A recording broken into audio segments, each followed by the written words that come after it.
Well, day 315 of walking 10,000 steps.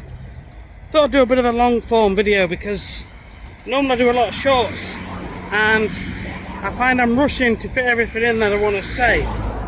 So it's good to do long form from time to time and we can really sort of explore topics.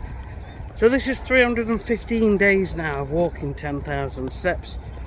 And I thought about that this morning. I thought to myself, I've got 50 days left now, and yeah, and then I've done a year of walking every single day 10,000 steps, and it feels kind of strange.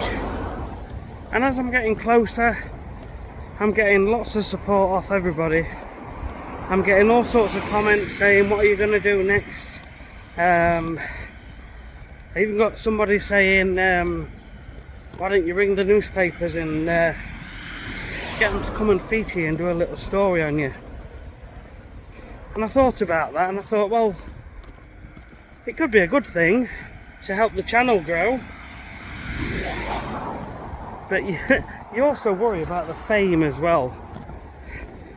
But then in the same breath, you know, I'm putting myself on YouTube, I'm putting myself out there a little bit out of my comfort zone anyway, you know.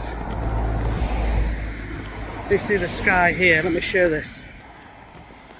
There's a little bit of rain this morning, but normally it's a beautiful red sky just starting to come up. It's, what time is it?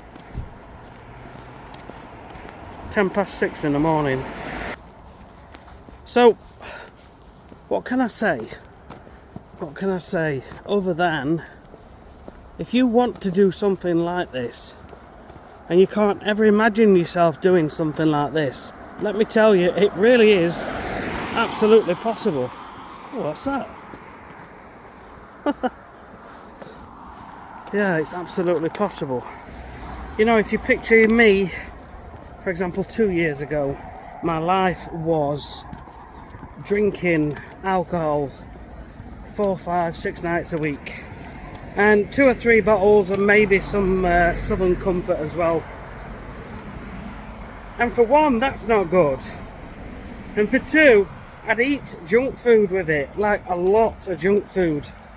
And it would always be the same sort of thing, and I'm quite embarrassed, but I'd go and buy a baguette, and I'd munch on a baguette. I'd get some crisps, I'd get some chewy sweets, I'd get some chocolate, and I'd have a little bit of everything. So I knew I was on a fast road to self-destruction, really. And you know it can't go on like that. Now my sister, it's well, it'll be a couple of years in January, but she passed away. She was 53. She had cancer, but she was overweight. But she was a lovely, lovely, happy, bubbly person. And I'm not kidding, she genuinely had loads and loads of friends that absolutely adored her. She was always a centre of attraction. And so I've tried to adopt her sense of humour and bring a little bit of that into my own life. You know, trying to smile a bit more and all that. But also, this is what's been prompting me over the last few years to try and improve my health, try and improve my life. A couple of years ago I started trying ice baths. And I did well. I did it for 225 days straight, every single day, even through winter. But then the second year, when it got to spring, for some reason I just couldn't, my mind just went, I couldn't keep it going. And it's crossed my mind a few times, you know, could I get back into it? Could I start it again? I don't know, but we'll cross that bridge. But then I stopped drinking alcohol, and I can't remember when, but it's been at least a year and a half, and I do feel so much better for not drinking. The biggest thing for me is I've become more productive. Now, this might not matter for you, it might, but I've always been quite a driven person. I've always wanted my own business, which I've now got. I've always wanted to try and succeed and all that sort of stuff. But when I was drinking, I'd come home and I'd have a drink and I'd get nothing done. Like, I wouldn't be making any content or anything for a website I've got, a YouTube channel I've got around my business.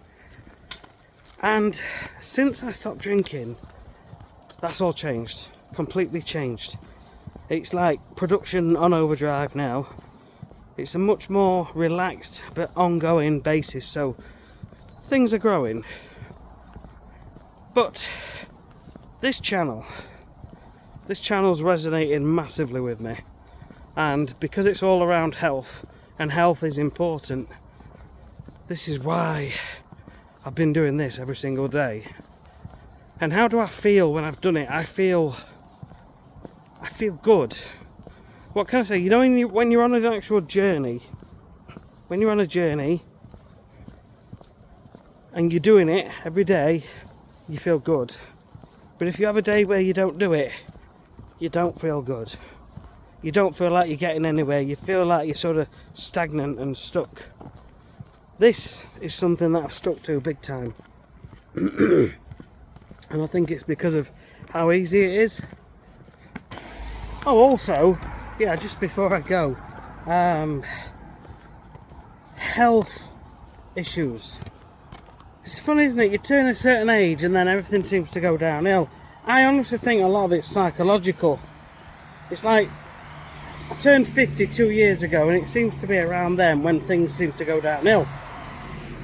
And I think it's because you tell yourself you're getting older, and maybe subconsciously you're expecting issues. I don't know. But, yeah, for off and on for a while, and it's not all the time, but I was struggling to take deep breaths. You sort of, it's okay today, but sometimes you take a deep breath and you feel like as though there's something stuck at the top of your lungs, as though you can't breathe deeply. But after a lot of looking into it, I believe it's down to anxiety. I really do. And I don't want to label myself as an anxious person, but that's just another reason why I started walking, because walking's a great way to sort of relax and get into nature and gratitude, being grateful for what you've already got in your life. And it really does help, along with things like meditation, sitting quiet, mindfulness, all that sort of stuff. But yeah, I tried a whole food plant-based diet. Kind of go on with it for a few weeks, but not for long. I've looked at carnivore, but I'm really not sure with the amount of meat. But then on the other hand, I look at people who are doing it. I look at both for a long time. I look at both, and other people that are doing it and doing really well. A lot of their ailments have completely gone, and this is the problem. There's people doing things and it's transformed their life. And part of me's thinking, what's the common thing in all of these people? It's the cutting out of the crap, cutting out of the processed foods, cutting out of the junk food, the processed sugars, refined carbs. So this is why my mind's very slowly going its own way to thinking that the way to health, well, one of the ways to health with nutrition is simply to cut out the crap and eat as many nutrient-dense foods which, you know, grow in the ground, grow on trees, things like that. You know where I'm coming from.